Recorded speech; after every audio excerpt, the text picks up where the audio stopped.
Oke, selamat siang teman-teman semuanya. Salam kenal nih. Kita ketemu lagi di channel saya, Andi Rahman. Oke, hari ini kita mau bahas tentang software proses model. Oke, teman-teman nanti eh, perlu diperhatikan adalah pemahaman tentang langkah-langkah yang ada di setiap software proses model. Beda model, beda perlakuan. Satu hal yang harus diingat teman-teman adalah kalau di project nyata, kalau di project nyata, semua pengembangan aplikasi itu pasti dengan sebuah tim, ya. Pengembangan sebuah aplikasi itu pasti pakai tim. Hanya saja kalau dalam dunia pendidikan atau akademik atau kita ya di kampus, mahasiswa mencoba untuk memahami konsep dari software proses model yang dimaksud. Jadi mohon maaf disclaimer, kalau ada dosen lain yang nyatakan, "Loh kan ini namanya proyek ya pasti eh, tim. Kan semua proyek pasti tim pekerjaannya." Eh, saya bilang betul, itu kalau proyek. Tapi ini kan dunia akademik di mana mahasiswa belajar untuk memahami setiap langkah yang harus dikerjakan di setiap model. Dan nanti itu teman-teman di dunia nyata akan eh, berkembang dengan sebuah teamwork gitu ya. Oke, saya coba share materi yang untuk berhubungan dengan ini. Saya share materi yang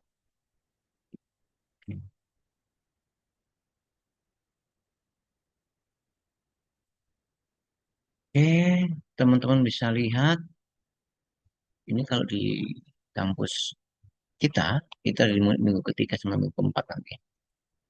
Nanti implementasi di minggu kelima. Nah, coba teman-teman cek kembali. Ini saya coba screen, share screen, apa, preview. Nah, eh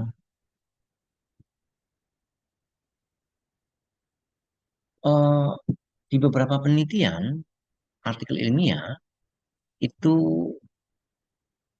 kita pernah dengar diawali dengan SDLC gitu ya, Software Development Life Cycle. By default, eh, Software Development Life Cycle saat ini itu banyak artikel yang menulis seperti ini. Ada analisis, ada UI UX design, ada implementation, ada testing, gitu ya, ada deployment, sama maintenance. Ini by default, ya. Pahamin dulu aja. Nah, nanti eh, kita akan lari ke ini di sini di bagian software proses model, di mana kalau kalau di materinya bukunya Project Expressman, kalau saya pakai punyanya Roger Expressman ya, saya nggak pakai punyanya Ian Summerfield, jadi teman-teman mohon paham. Nah, beberapa eh, software proses model yang saya tuliskan ini yang memang ada di bukunya eh, Pressman.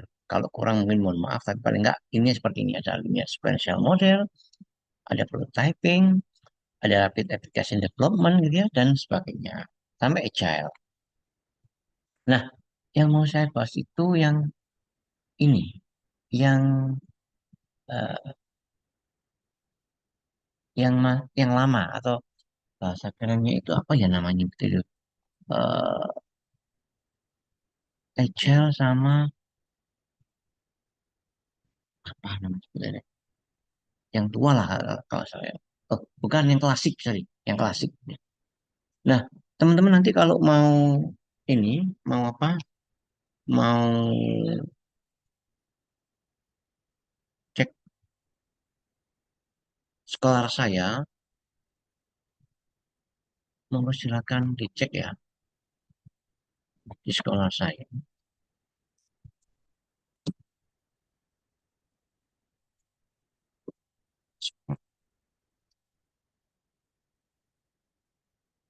Nah,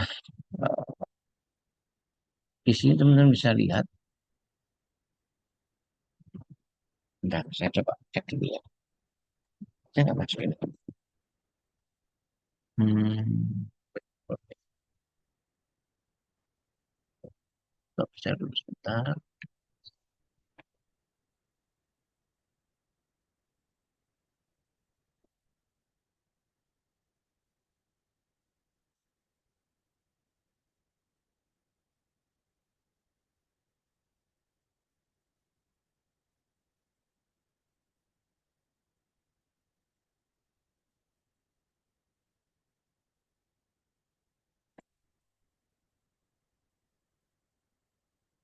Ini mau saya coba apakah bisa masuk.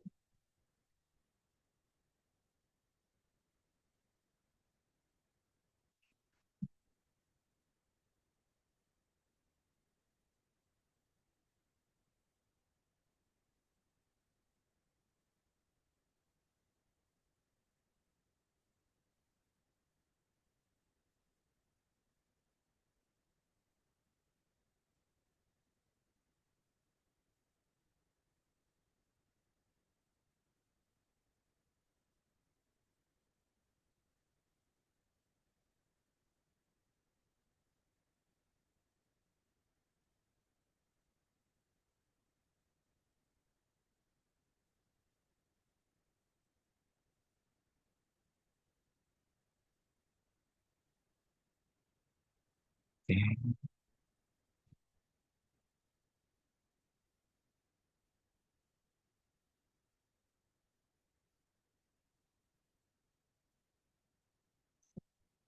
Progress. Progress.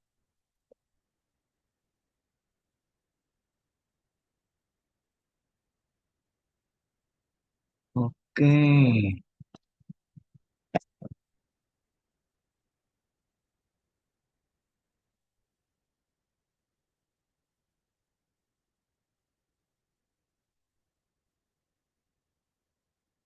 oke. Saya share screen dulu ya, Pak.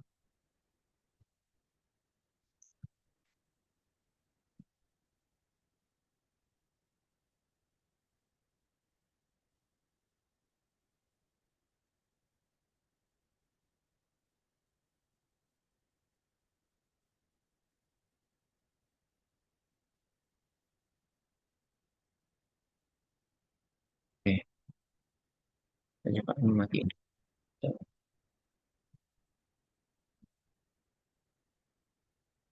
Oke,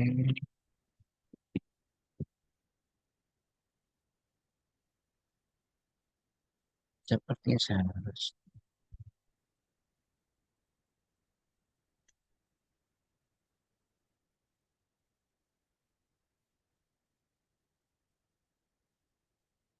Oke, bisa masuk. Skala saya masuk nggak ya? Oh, nggak bisa saya. Sepertinya saya stop share screen deh. Kita balik ke yang ini aja. Pindah share screen. Oke deh, it's okay. Ya, kita share aja. Oke, teman-teman nanti kalau mau cek dokumen saya di sekolah saya, teman-teman, teman-teman bisa lihat di my profile, cek sekolah nama Andi Rahmat, ya, atau kodenya ini, kode ini, teman-teman bisa cek itu.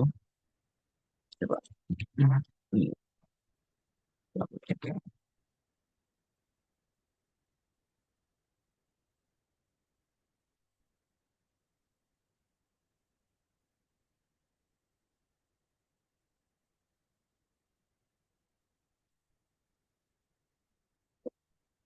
Oke, oke.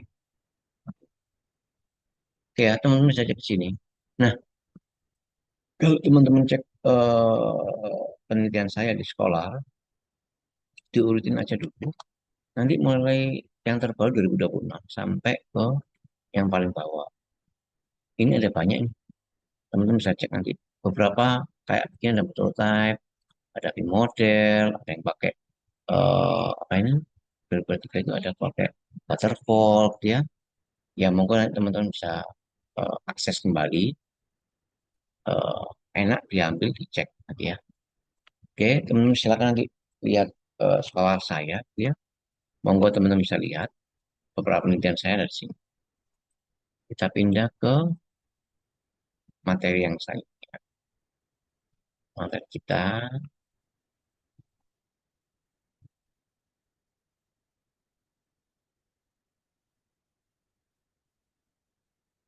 Coba saya dulu ya. Oke, saya share screen sekarang.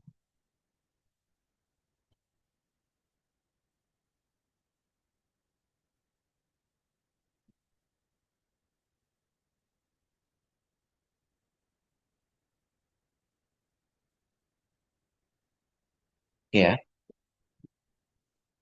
teman-teman bisa dilihat bahwasannya yang saya mau bahas hari ini itu tentang eh, linear sequential model, atau biasanya kalau orang-orang nyebut itu waterfall model, ya. Nah, eh, ini yang model paling lama ya teman-teman. Ini model paling lama. Jadi eh, kalau yang dari sisi bukunya Pressman itu,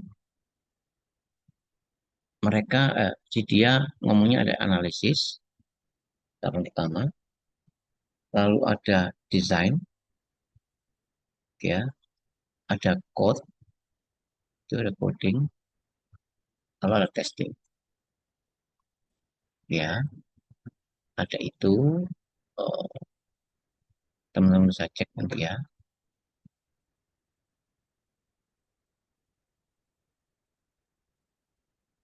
Ini ada di sini. Nah, itu aja.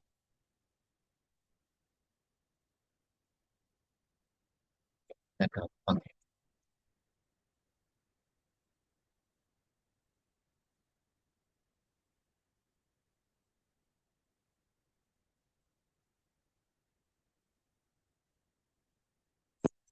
ya.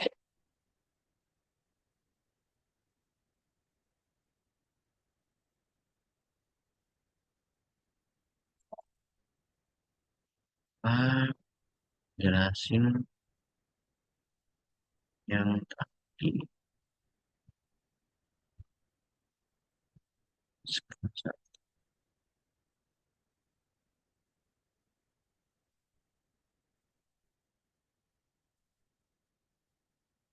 Oke. Nah, di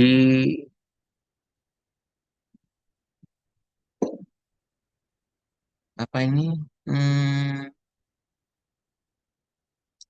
Linear sequential model ini, kalau di bukunya Expressman, kebetulan tulisan System or Information Engineering.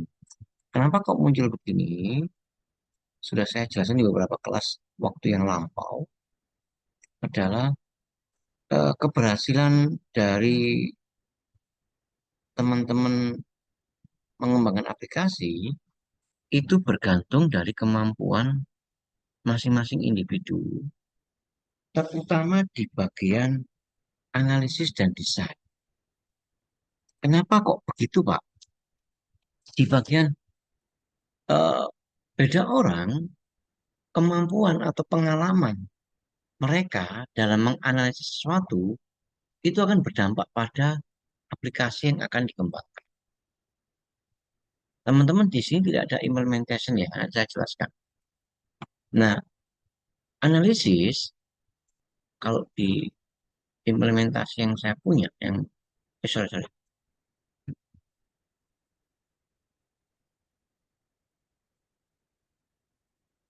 Nah, di analisis itu tahapannya itu Tadi saya sebutin ya, keberhasilan dari pengembangan aplikasi itu bergantung dari kemampuan masing-masing individu, terutama pada tahapan analisis dan desain. Oke. Nah,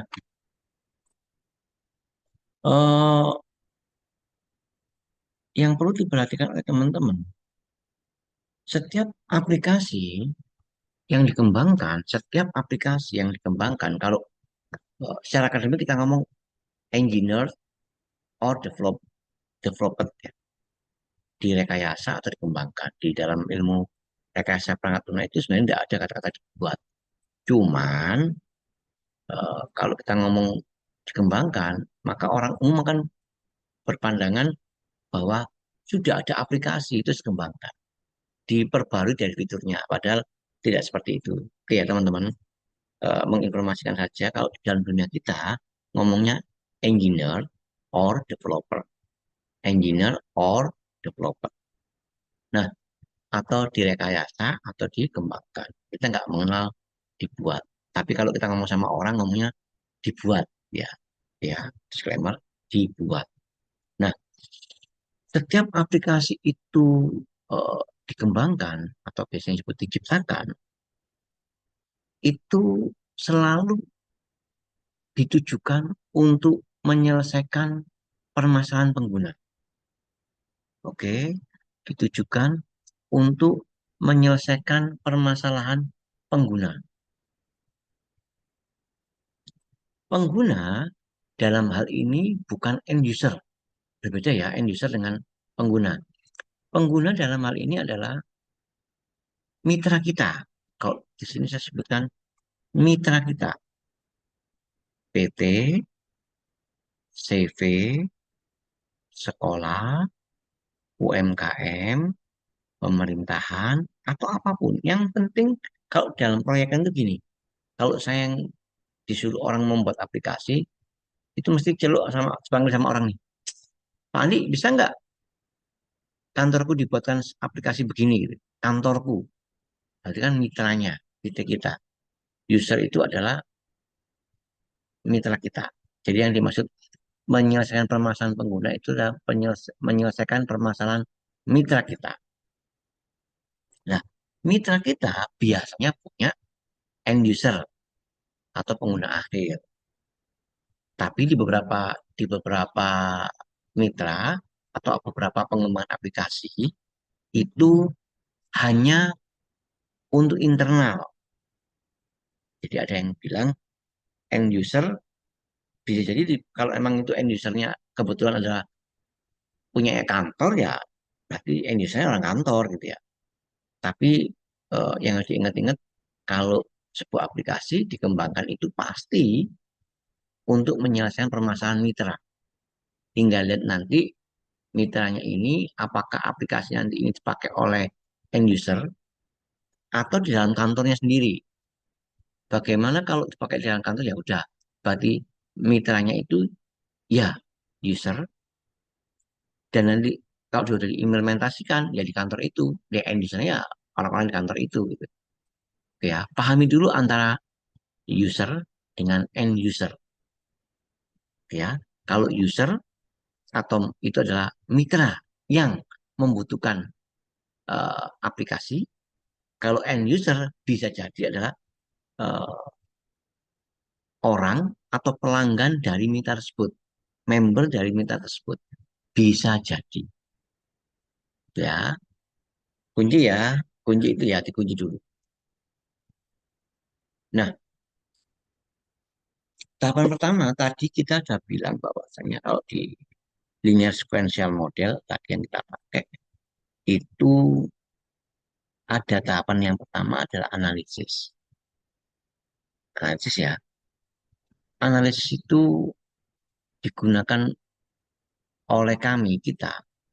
Jadi kalau ada eh, linear sequential model, ada analisis, desain, code, test, tujuannya untuk membuat kita supaya kita paham apa yang kita mau kerjakan di situ. Nanti di tahapan itu hasilnya apa gitu. Jadi supaya kita tidak ngawur jalannya gitu ya. Nah, Eh, di tahapan analisis, ini kalau proyek dengan pemerintah, dengan skripsi agak berbeda ya, dengan akademisi, akademik ya. Kita selalu melakukan kegiatan survei. Kalau di kelas saya selalu bilang, bedakan langkah-langkah kita. Survei itu kita sendirikan. Jadi kita harus survei. Survei datang tok. Lalu ada lagi kegiatan namanya elicitation kebutuhan. Itu ada kegiatan wawancara, observasi, sama biasanya kita melakukan memberikan kuesioner-kuesioner. Gitu ya.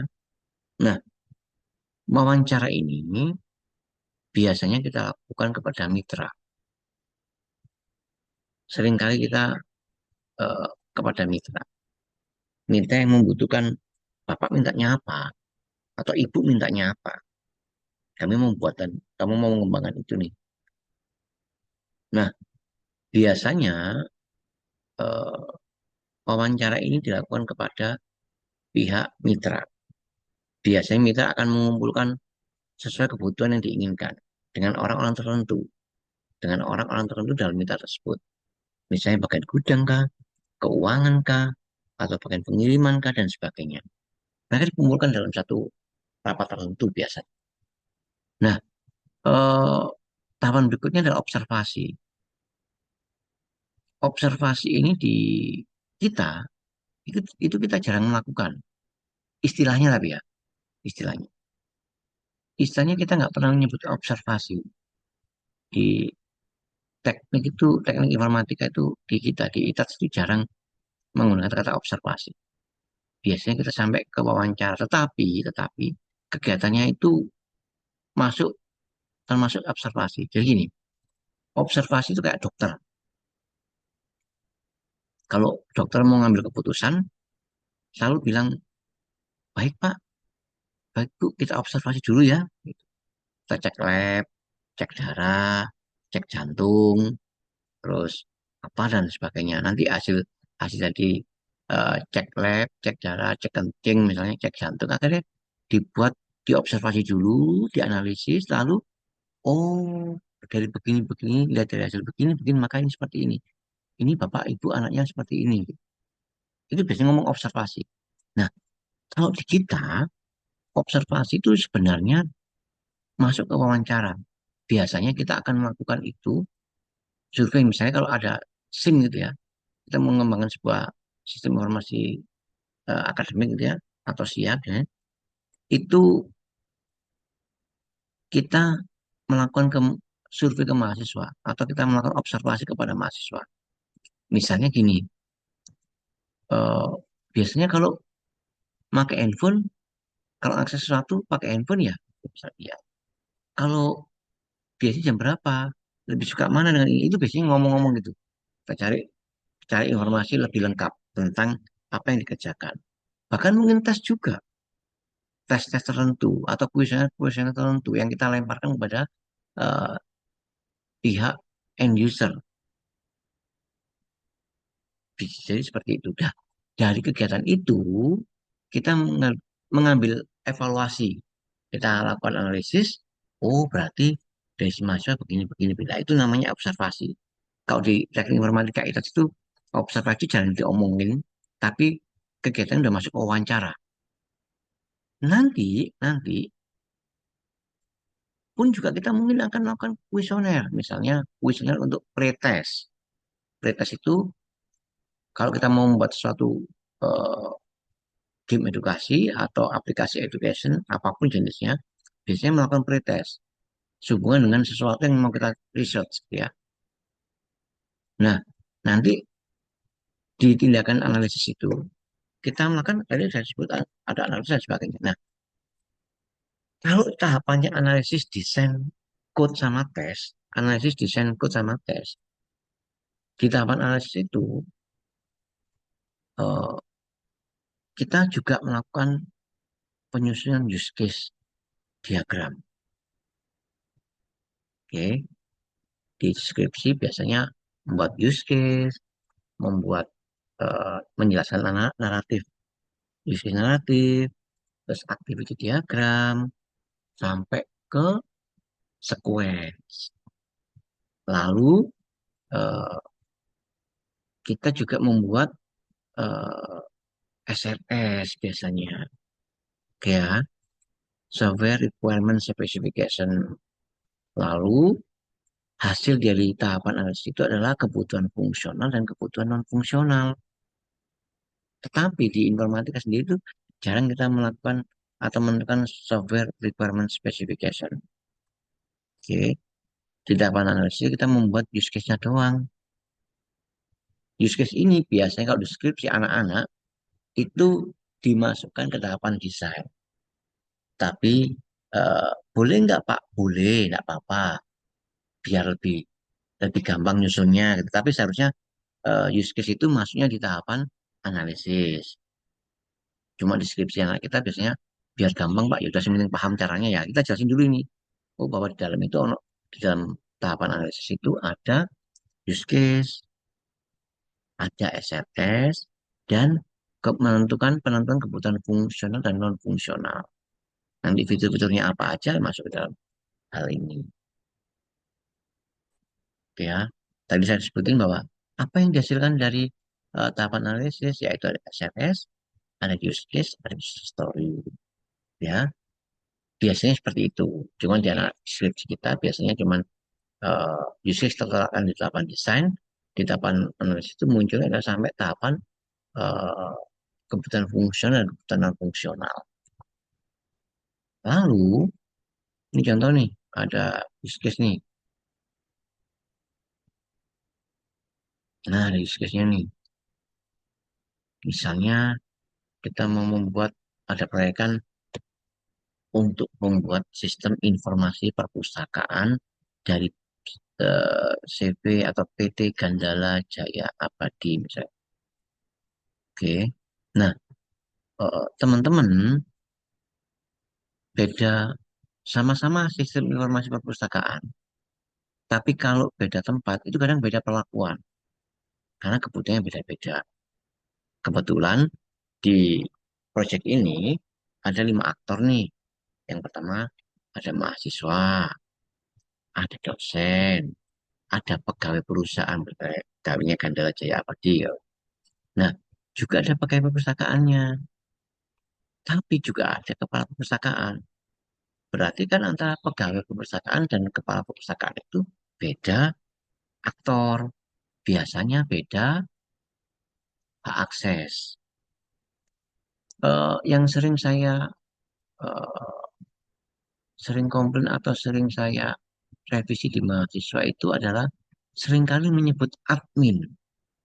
Gitu. Saya bilang admin, admin apa? Administrasi, administrator, ataukah bidang eh, apa keuangan, ataukah apa? Makanya selalu saya bilang, mending kalau membuat use case itu langsung aja pada aktornya apa?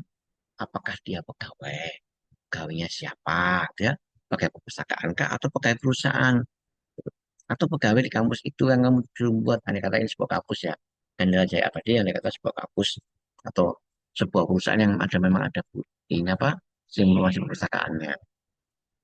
Cek kembali mahasiswa, dosen, pegawai, mahasiswa login, dosen juga login.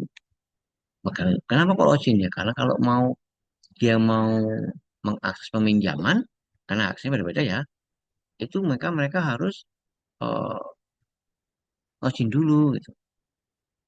Kebetulan 3 aktor utama yang sebelah kanan ini itu bisa registrasi baik dosen maupun pegawai. Bisa juga mencari buku, gitu ya, mahasiswa, dosen, pegawai, nyari buku, pegawai perusahaan ya, atau pegawai kampusnya. Terus eh, 3 aktor ini juga bisa membaca sinopsis dari masing-masing buku, juga bisa meminjam buku. Cuman bedanya, eh, ya, tambahkan lagi bisa mengembalikan. Bedanya adalah kalau dosen dan pegawai, andai kata terlambat mengembalikan, maka nggak kena denda. Tapi kalau mahasiswa suruh bayar denda. Ya, ini perlakuan beda-beda ya. Jangan jangan disamakan ya antara antar perusahaan atau antar sekolah atau antar kampus. Ini sekedar contoh yang membuka cakrawala teman-teman supaya tahu bahwasanya ini itu saya bilang tadi beda beda tempat, beda kasus. Oke. Kalau pakai perpustakaan di sebelah kiri ada pakai pakai perpustakaan nih. Dia bisa kelola buku, dia bisa kelola data pengguna, dia bisa kelola peminjaman, terus bisa membuat laporan. Tapi kalau kepala perpustakaan itu hanya membuat dia mau lihat membuat laporan atau monitoring peminjaman dan pengembalian itu aja, tidak kelola data. Oke ya, jadi beda aktor beda. Ingat case by case, jangan samakan semuanya. Nah, alasan ya, kita lanjut apa ya? Nah, tadi saya bilang di tahapan desain itu, kalau di skripsi biasanya ada use case. Kalau di konsepnya biasanya masuk di analisis. Nah, eh, di dalam desain itu kalau secara konseptual itu melakukan tindakan merancang bagaimana sebuah sistem atau aplikasi itu dikembangkan. Teman-teman ada beberapa peneliti yang punya sistem ya. Kalau saya lebih jelas supaya enak anak ngomong aplikasi. Beberapa kalau anak nggak paham, saya buat sistem. Kalau nggak paham, ya saya buat aplikasi gitu ya. Lalu eh, yang dilakukan itu apa ya? Desain arsitektur sebuah aplikasi, desain sistem, desain database, oke, desain data. Nah, kalau teman-teman MVC biasanya kalau kita sudah melakukan pengembangan pakai model tertentu, MVC ini jangan kita pakai. Oke, MVC itu model view dan controller. Beda-beda ya, saya jelasin model yang lain ya. Nah, lalu selain desain arsitektur, desain sistem, desain data, di bagian desain juga mendesain interface atau antarmuka aplikasi atau UI aplikasi.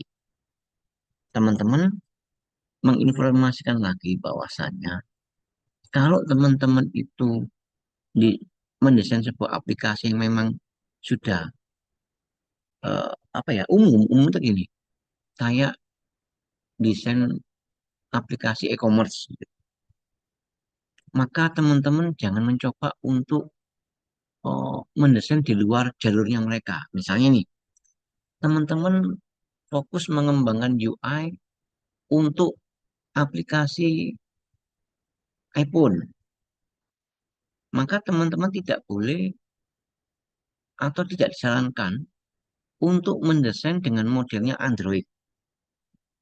Karena beda model, beda OS, beda perlakuan, beda pengguna, beda perlakuan. Makanya kenapa kalau ada teman-teman pernah lihat UI itu mesti gandengan sama UX, user interface, user experience. User interface experience itu lebih mengarah kepada ini nih. Kalau saya punya mouse, ya, maka mouse ini itu eh,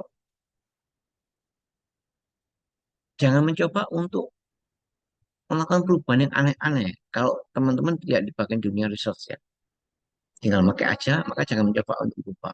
Sama dengan e-commerce. Kalau teman-teman buat e-commerce, maka teman-teman harus paham dulu konsep dasar e-commerce. Konsep dasar e-commerce itu teman-teman bisa mengimplementasikan atau mencoba menginstal aplikasi punya Tokopedia, Shopee, Lazada, terus belajar belanja, itu dioprek bahasa kerennya, dioprek. Atau biasanya teman-teman eh, apa ini nyoba untuk membuka mereka. Oh, kalau saya misalnya pakai aplikasi e-commerce, pakai versi webnya, saya masuk Shopee, apakah saya harus jadi member? Misalnya ya, misalnya kita coba ya, coba. Kalau saya pakai Shopee. Nah, kalau saya pakai Shopee, ini, apakah saya kalau mau lihat barangnya dia, masih remember, misalnya cari nih, eh, naik. Oh, ternyata kalau saya pakai di Shopee itu, saya eh, untuk cuma lihat-lihat barang atau browsing-browsing, saya nggak perlu jadi membernya dia. Ini belum login ya, belum nggak perlu. Saya mau cari smartphone juga sama, misalnya Samsung smartphone gitu.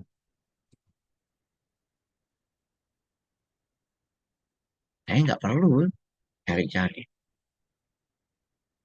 Tapi saat saya mau check out, misalnya saya mau beli ini, saya milih barang, saya buy now, saya akan diminta data pribadi. Kalau belum, kalau misalnya belum apa ini, belum jadi member, wajib jadi member dong. Tanya aturan mereka. Coba cari di Shopee atau di Tokopedia itu rasa sama. Nah, hal-hal ini harus kita pahami. Makanya saya bilang tadi, konsep dasar e-commerce harus paham dulu. Ya, balik ke materi. Satu dulu. Jadi tadi ngomongnya ke desain interface. Jangan mencoba untuk itu.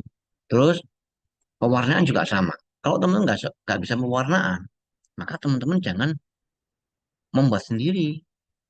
Kan ada template. Di web itu banyak template, desain template untuk pewarnaan. Teman-teman jangan mencoba untuk mewarnai sendiri tanpa tahu.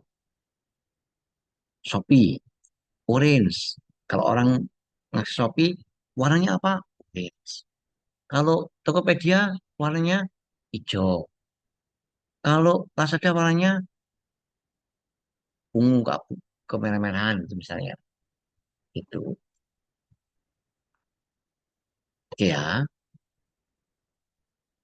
Nah, lalu ada lagi kelas diagram. Tadi saya sebutin use case, activity, kelas diagram, sequence itu masuk dalam tahapan desain. Oke.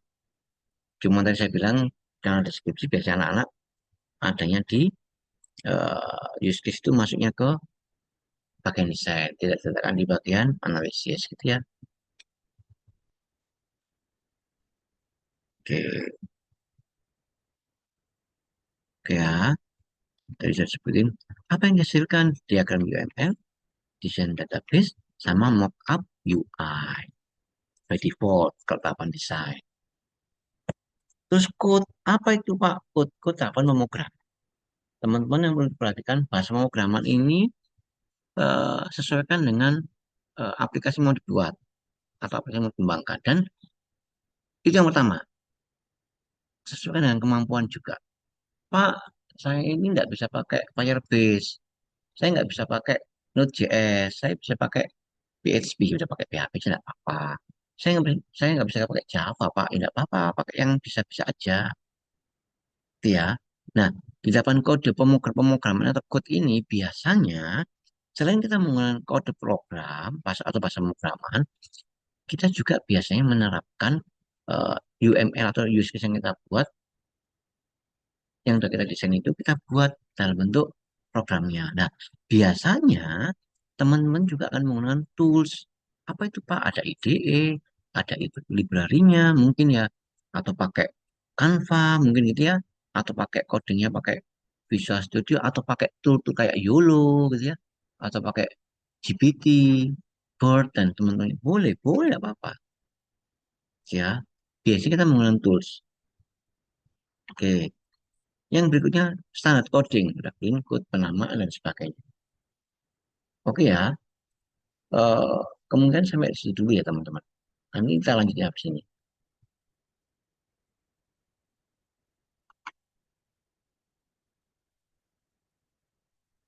Oke ya,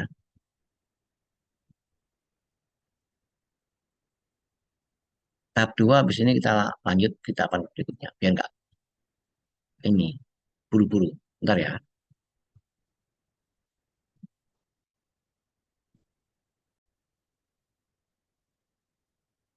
Oke, kita lanjut lagi session 2. Tadi aku ngomong tentang coding ya. Share dulu sebentar ya. Oke,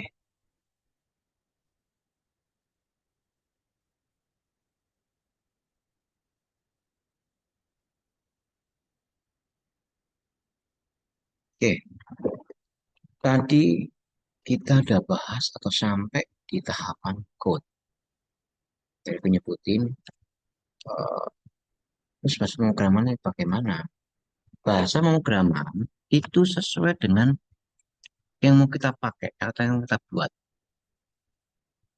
Oh, kalau Android base harus pakai bahasa pemrograman Java, bisa. Oh, kalau pemrograman web harus pakai PHP, harus pakai Laravel. Ya monggo disesuaikan. Baik lagi kalau untuk skripsi ada tertentu yang kita pandang. Apa itu Pak? Kemampuan masing-masing individu yang dimana seharusnya mengikuti perkembangan zaman. Tetapi paling tidak jangan gini ya, Pak. Saya bisanya pemrograman pakai assembly gitu. Ya kan assembly udah lama. Tahun berapa itu? Saya tahun 95 kuliah aja diajarkan. Tapi kan tidak saat ini gitu. Kecuali kalau teman-teman mau membuat sebuah aplikasi atau mengembangkan aplikasi yang base-nya ke hardware. Monggo silakan. Tapi kalau masa web pakai assembly, kenapa masih susah-susah gitu loh. Kalau kita kalau kita mau membuat webcam, kenapa pakai masih assembly? Kan assembly yang kita siapkan kan ada move, register, EAX ke BX misalnya. Kan kelamaan. Tidak perlulah seperti itu. Oke ya. Kalau saya pakai JavaScript, monggo kalau yang cocok pakai JavaScript. Namanya sekarang JS ya. Node.js misalnya. Ya, monggo silakan. It's okay. Yang cocok aja. Terus ada lagi nih. Anak-anak membuat aplikasi pakai tools AI. Saat ini banyak tools yang bisa pakai nih. Misalnya nih, untuk aplikasi yang mendukung eh, apa ini citra digital. Ya kenapa nggak pakai YOLO gitu loh. You only looks one misalnya. Kenapa harus coding dari awal? Kalau untuk itu pun kalau untuk aplikasi RPL ya. Kalau anak-anak yang rekayasa perangkat lunak biasanya eh, kenapa harus pakai codingan seperti itu? Yang terlalu lama kan bisa diambil. Kita bisa memanfaatkan tools yang ada untuk mempercepat. Teman-teman kemarin ada yang Mas apa namanya Mas Saad Budiman itu membuat tools penilaian aplikasi otomatis penilaian jawaban pemrograman ya. Nah kan bisa pakai ini apa memanfaatkan GPT atau DeepSeek gitu ya.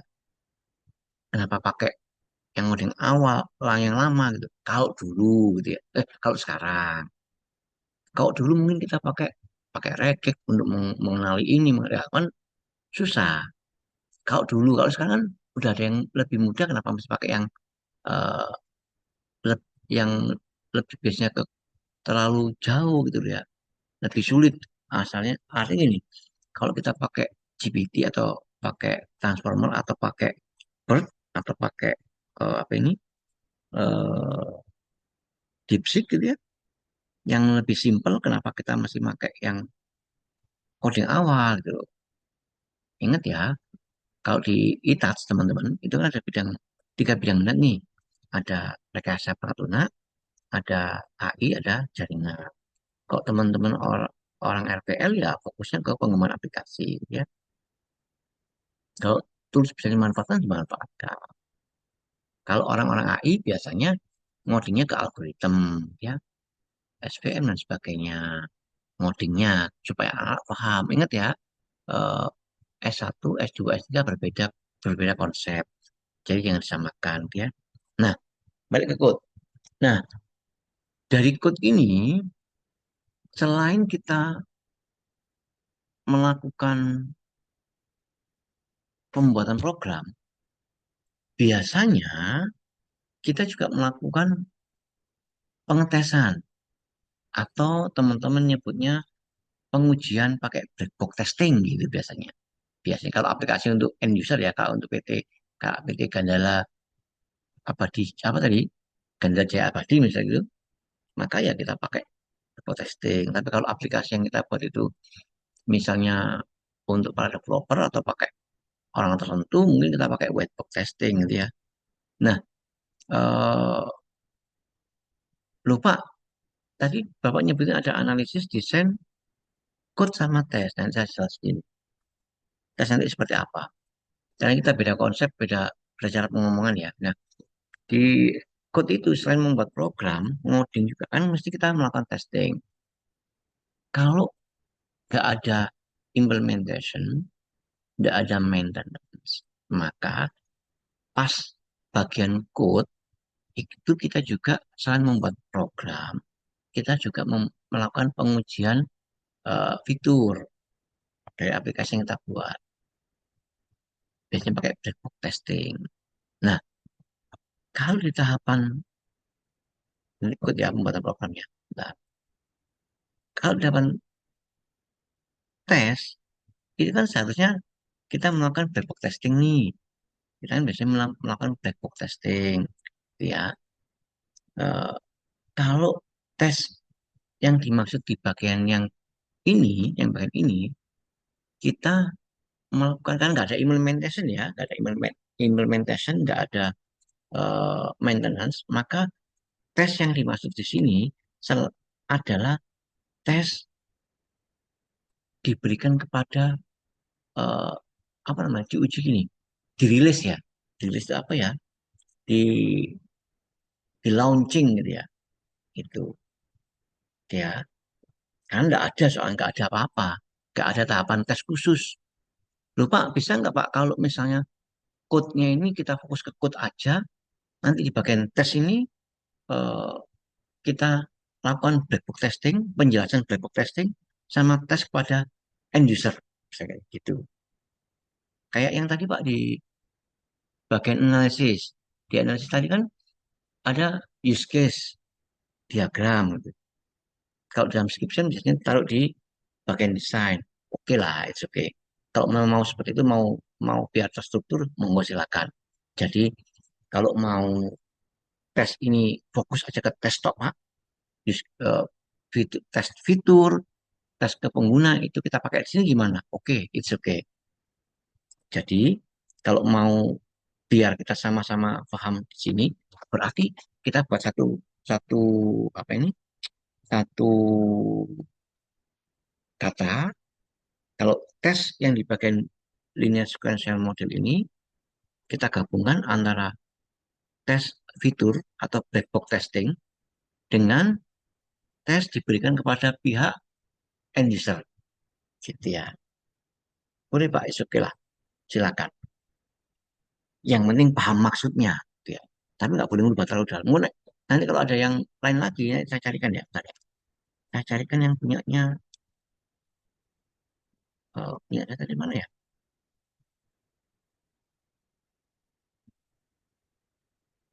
Bentar, kita cari aja yang ini aja.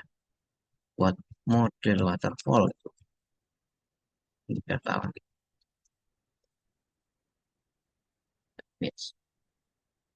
Nah, begini. Ada yang kayak begini nih. Oh, ada juga yang begini.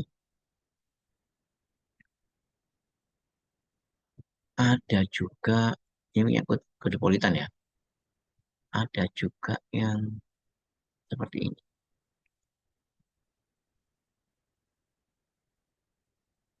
Oke, kok lambat ya?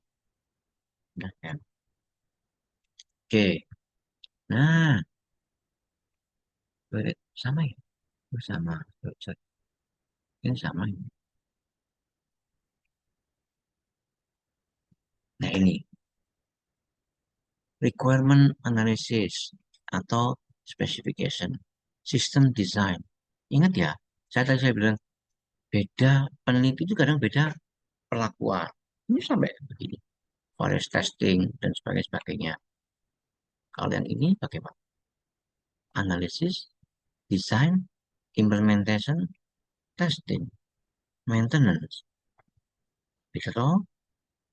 Nah, yang perlu diingat, cek dulu dong, implementation ini apa? Kita cek. Loh, kok nggak ada testing, Pak ya? Kok gimana? Testingnya kok di bawah? Cek kembali sini. Dia bilangnya apa? Tahap ini pembuatan perangkat lunak menjadi program yang kecil.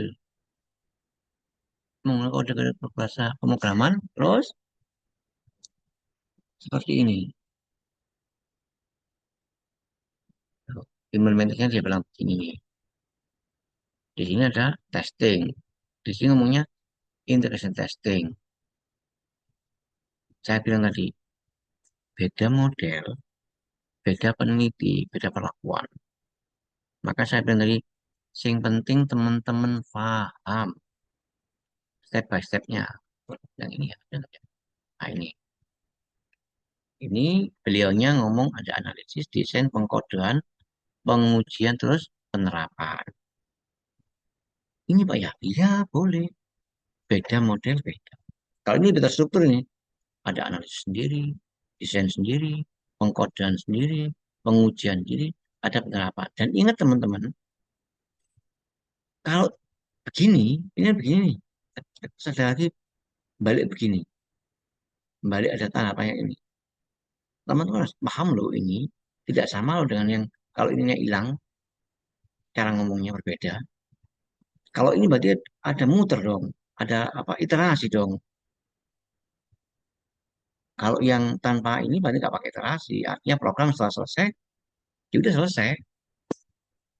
Tahapan bisa selesai, kelar, kelar. Kalau ini kan dia ada kelar, nggak bisa kelar. Sampai kapan ya? Sampai dinyatakan bagus.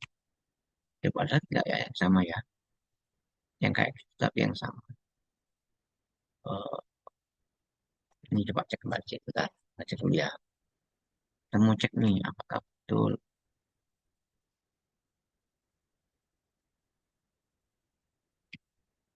Ada tahapan orang seperti ini.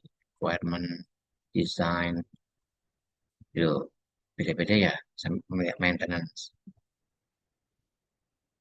Jadi saya nggak pernah dipaham, nggak pernah ngomong baiknya seperti apa. Tetapi bagaimana teman-teman memahami satu model. Ini ada yang requirement analysis, system design, implementation, testing, deployment. Nah, deployment lagi. Apa bedanya dengan inilah? Mas-masnya nggak sudah dibaca dulu di apa ini yang menyatakan itu. Kita nggak boleh ngomong macam-macam. Ya, kalau di awal, kalau emang ada analisis, desain. Kalau kemarin tadi saya sebutin, kalau desain itu biasanya hubungannya sama desain UML, atau use case, activity, sequence, class diagram. Kalau di bagian code ya code, kalau di bagian analis testing, biasanya black box testing fitur-fiturnya dites. Kalau ada implementation bagi disebarkan kepada pengguna, gitu ya. Kalau maintenance ya perawatan. Setelah ditaruh, terus dirawat. Apakah ada perbaikan gitu? Karena mungkin ada fitur-fitur yang belum masih ada kesalahan. Kalau dites di tahapan developer mungkin tidak ada masalah, tapi kalau diletakkan di end user bisa jadi ada masalah. Kenapa kok bisa begitu, Pak ya? Teman-teman harus diingat kenapa software itu eh, kadang sudah bagus di sisi developer, sudah dites bolak-balik, tapi begitu masuk ke pasaran itu masih ada yang error. Kenapa? Karena smartphone atau laptop masing-masing di pengguna itu diinstal banyak aplikasi. Dan aplikasi ini biasanya mempengaruhi aplikasi yang lain. Aplikasi pengguna 1, 2, 3 sampai ke N itu nggak akan sama. Tidak akan sama persis. Sehingga bisa jadi aplikasi tertentu itu mempengaruhi kunjuk kerja dari sebuah aplikasi yang diinstal atau yang dipakai. Ya, ingat-ingat ya, kenapa meskipun udah di tes dengan baik, tetap aja ada bocornya. Tetap aja ada masalah. Bisa jadi karena tadi saya sebutin. Karena aplikasi di komputer satu, pengguna 1, pengguna 2, itu beda-beda di installnya. aplikasi yang pakai sehingga saling mempengaruhi satu sama lain. Kayak punya saya ini aja awalnya awalnya laptop ini nggak ada masalah. Entah pas misal di sebelah mana dan kita lupa seperti apa, tiba-tiba sound nggak bisa bunyi, nggak bisa deteksi eh, Bluetooth. Tapi kadang muncul sendiri bisa sendiri gitu. Padahal disuruh update ya kita update, tapi itu nggak bisa. Dicari permasalahan itu nggak bisa. Tapi nanti tiba-tiba muncul sendiri bisa sendiri. Nah itu kan kita nggak tahu. Karena memang banyak ragam yang saling mempengaruhi satu aplikasi dengan aplikasi yang lain. Itu ya, kita balik ke materi ya. Tadi sudah tahapan testing soalnya. Dan ini bagian terakhir dari sisi eh, yang linear sequential model. Tadi saya bilang tutup di sini adalah baik lagi bagian ini menyatakan bahwa boleh nggak kalau di bagian tes ini saya masukkan black box testing, uji fitur, sama penguji kepada tahapan end user. Ya silakan. Yang penting seharusnya testing ini untuk menguji kemampuan aplikasi kita. Kalau di dalam mata kuliah software testing, eh, black box testing ini itu harus lengkap. Harus lengkap, saya nggak bilang lengkap ya, lengkap. Kenapa Pak? Semakin lengkap fitur yang diuji, setiap bagian, setiap apa, itu tujuannya hanya satu, yaitu untuk membuat aplikasi itu robust. Robust itu handal. Jadi kadang saya kemarin nggak sengaja itu melakukan testing eh, itu detail. Padahal aplikasi sederhana tapi sangat detail itu sampai 254 test case itu belum selesai-selesai. Maunya itu bagus. Ya memang harus detail. Segala kondisi kita mainkan, kita ciptakan supaya punya kita nggak sampai error kalau mau benar-benar yang bagus ya.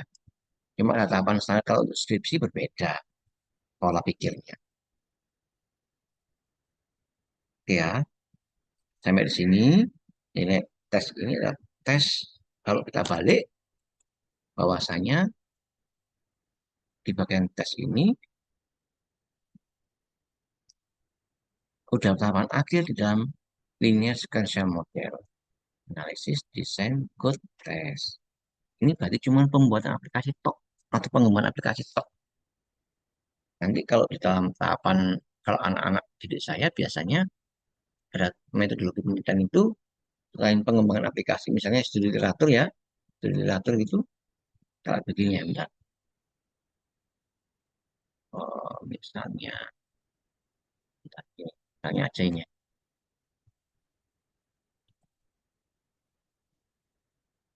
misalnya ini studi literatur gitu terus ada tahapan lagi pengembangan aplikasi ya udah kita sebutin di sini pakai apa. Saya pakai model prototype itu atau model yang lain silakan tinggal ditembakkan begini aja.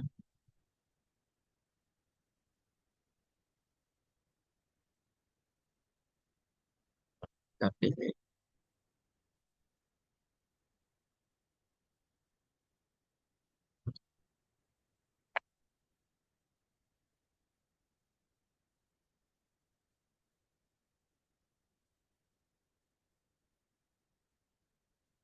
ini misalnya teman-teman ya, andai kata kita punya ini metodologi penelitian biasanya mahasiswa saya sudah buat begini, jadi mereka saya suruh buat metodologi penelitian, lalu tahapan pengembangan aplikasi kalau di waterfall tadi seperti itu ya, kalau di waterfall ya mohon maaf, kalau di linear sequential model linear sequential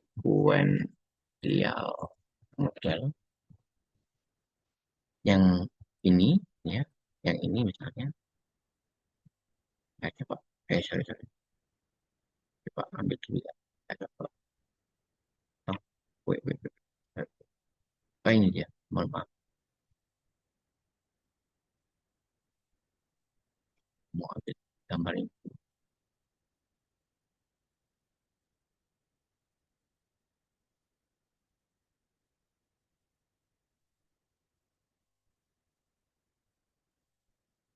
Misalnya kita ambil,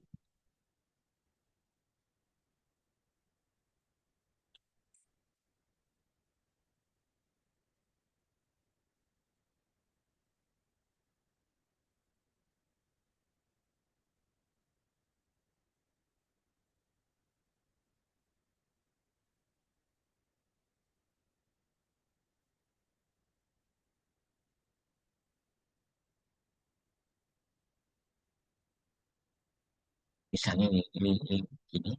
Nah, di tahapan ini itu karena sorry, karena kita tidak ada tahapan implementasi, maka kalau di skripsi tahapan kita tambahkan tahapan implementasi ini. Nah, biasanya kalau kita mau juga menambahkan untuk mengetahui kualitas perangkat lunak kita, itu kita kalau di skripsi saya biasanya saya buatin uji kelayakan aplikasi. Itu gimana Pak? Ya, kalau ini gimana Pak? Kalau mau tahu ya kita pakai tambahkan lagi satu model namanya ISO 9126 atau ISO 25010. Teman bisa pakai salah satu di antara. Mau pakai yang 9126 atau mau pakai yang 25010, monggo silakan pakai yang mana. Yang dimengerti aja, yang dipahami. Jadi ini langkah-langkah utama, ini langkah-langkah utama ya. Saya kasih warna ini. Ini langkah-langkah utama.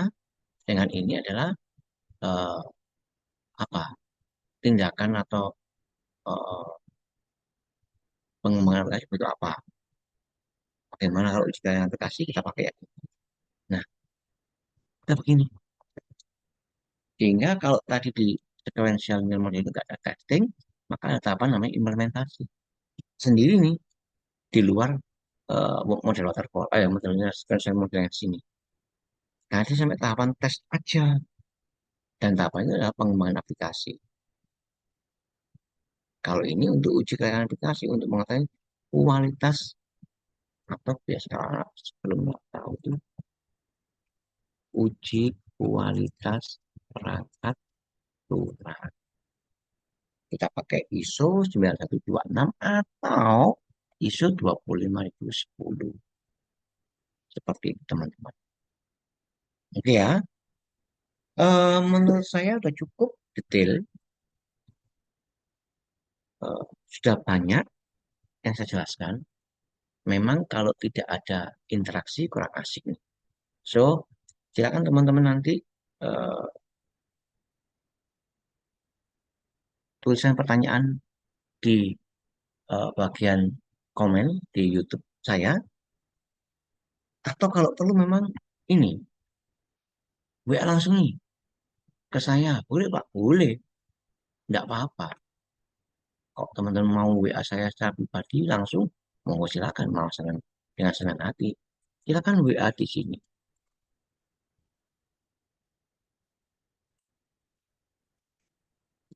Ingat ya, jangan telepon langsung ya. Karena saya biasanya banyak kegiatan. Jadi mohon untuk WA dulu.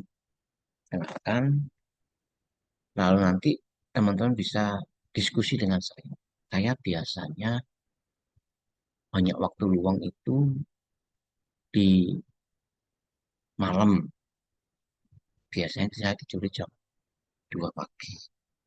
Jadi teman-teman boleh. Ya apalah, siang juga apa. Tapi mungkin saya kurang kurang ini ya. Atau slow respon ya. Karena biasanya saya kalau siang itu ada ngajar sama rapat biasa.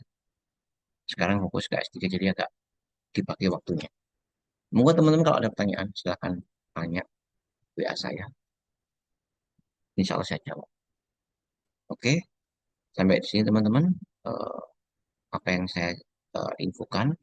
Semoga sedikit tentang pemahaman ini bisa berguna buat teman-teman. Selamat siang. Assalamualaikum warahmatullahi wabarakatuh. Terima kasih.